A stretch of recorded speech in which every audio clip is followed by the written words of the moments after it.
Welcome to the channel, guys. Today we're going to be talking about my top 5 pickups this year and one fragrance regret that I do have. So stay tuned for that. If you like the content, guys, hit that like and subscribe button. I really do appreciate it. So before we get into the video, guys, leave a comment down below. What is the best purchase you made in 2019? In this video, I'm going to talk about 5 fragrances that I purchased this year that I enjoy more than any other fragrance that I purchased. I'm going to be restricting it to bottles. Obviously, I bought a ton of decants, but I'm only going to talk about things that I bought full bottles of. And I'm going to talk about something unfortunate that did happen, and I have a little bit of regrets about this at the end of the video. So these are in no particular order, and the first on the list is going to be Absolutio. I actually was pleasantly surprised with this fragrance. I really do enjoy it.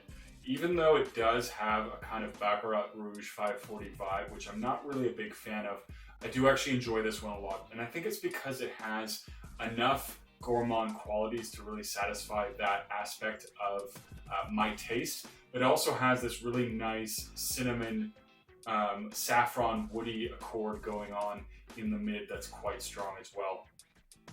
I also find that this one is really interesting because I find right on the opening it's very, very gourmandy. And then the saffron and the wood pulls it away from that. And then I find later in the dry down that it does kind of drift back to that as the caramel and the other base notes start to really pop out. And it is very well done. It's very long lasting. It performs exceptionally well. So I am happy with this fragrance and I do enjoy it. This next one I actually thought I would never buy because there's the clones of it. I had originally purchased a few clones. I very much enjoy them, so there are some good interpretations. But I love this fragrance so much and I love the presentation so much that I definitely had to get it. And I actually picked this up with my tax return, which was pleasantly high, much higher than I had actually anticipated. And so I purchased Black Phantom by Kilian. This is another beautiful, beautiful gourmand fragrance. It's got chocolate, rum, it's got sugar, it's got coffee. Really, pretty much everything you could want from a gourmand. It's just delicious, it's seductive. So this is an absolutely beast mode fragrance. It performs really well. You don't need a lot of sprays and hence it's definitely lasted me a long time. It is of course winter now, the cooler months, and this one is going to be pulled out a lot more. Absolutely love this one by Kilian. Black Phantom. The next one on my list is a recent purchase, and that is Creation E or Enigma by Roja Parfums, and this is the Parfum Cologne concentration. Obviously, as many people have noted, this has a beautiful presentation, really gorgeous, and this one has grown on me more and more and more the more times I've worn it. This is such a great masculine tobacco fragrance, and it has this really nice, light, fizzy Coca-Cola vibe in the opening. And honestly, I mean, if there's one thing I could see or hope to see in 2020, it would be a fragrance that just smells like Coca-Cola. Absolutely love that vibe. And so I do enjoy the opening of this fragrance quite a bit, and it settles into a very nice, warm tobacco fragrance with vanilla as well, so there's sweetness. And something about the composition of this one gives me a bit of a cocoa feeling in the dry down, which is actually really nice. And of course, as I mentioned, I love gourmand fragrances, so this is definitely decidedly not gourmand, but this aspect where it gives me this reminder of cocoa is really, really nice. So I love this one quite a bit. The performance is exceptional, the longevity is very good, and I think it is the best performing out of the Parfum Cologne lineup. And I do enjoy this one quite a bit. So that is Creation E or Enigma by Roja Dove. The next one on the list is Fan Your Flames by Nishane. And I absolutely love this fragrance. It's so gorgeous and it is such a beast mode fragrance.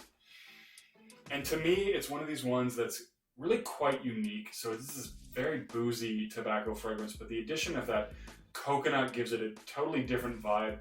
And it is an interesting kind of concoction of notes that I never really would have thought of. Also love the presentation. These caps are absolutely gorgeous. They're very weighty. I do like the shape of them. So I do like that quite a bit. This one, beast mode performance.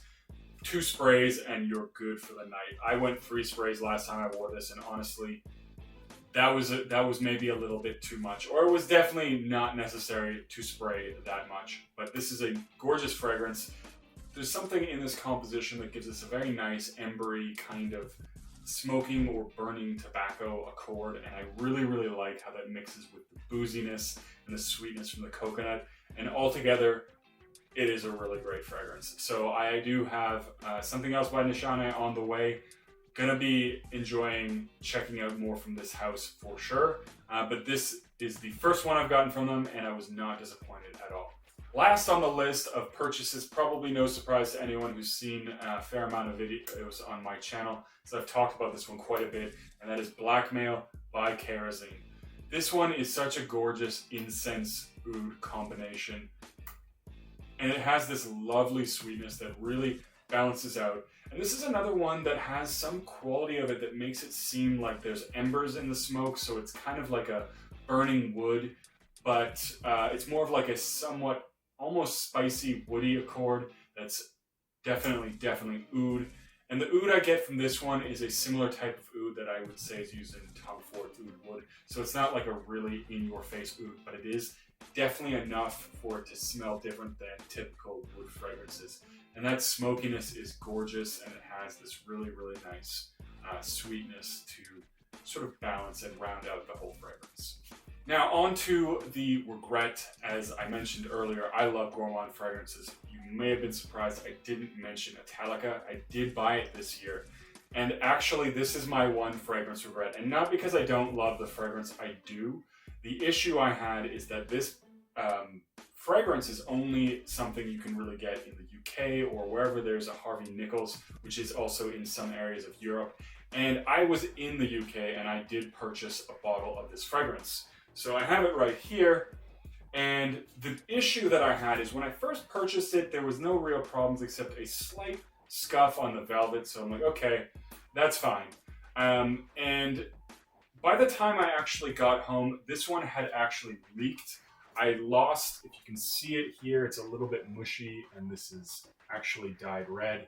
So I had lost probably about 10 milliliters on the way home with this one, and of course the presentation is, if you look at it closely, ruined. So this is a very expensive fragrance, and it's just very disappointing that something like this would happen. And I'm not the only person that this has actually happened to. I've talked to a couple of people with Italica, and they've had problems with this color leaking. And for me, Xerjoff is a very high-end, high-quality company that has very expensive fragrances. And I just kind of expect more quality control, but this is definitely one where that quality control was missing. And it's actually really disappointing because I reached out to both Xerjoff and Harvey Nichols. Xerjoff just told me, well, we don't actually deal with this fragrance, or talk to Harvey Nichols, who I then reached out to, and they never responded. So, you know, it was very frustrating and a little bit disappointing. I will maybe at some point pick this fragrance up again, but I'll be a lot more careful that if there's anything, even the slightest problem with it when I first get it, I'm going to return it right away, right there while I'm in the UK. Because to me, again, it's just not really acceptable to have that kind of issue, especially one that is reported by numerous other people at the price point that they're asking for this fragrance. And I paid full retail at Harvey Nichols for this fragrance. So very disappointing. But that all being said, it's been a good year for fragrance for me. I've definitely expanded my collection. I've got a lot more fragrances in it that I very much enjoy, and I'm going to be enjoying wearing in the future. But that is it for this one, guys. So don't forget to leave a comment down below what your best purchase of the year was. And as always, like and subscribe, and I'll see you guys in the next video.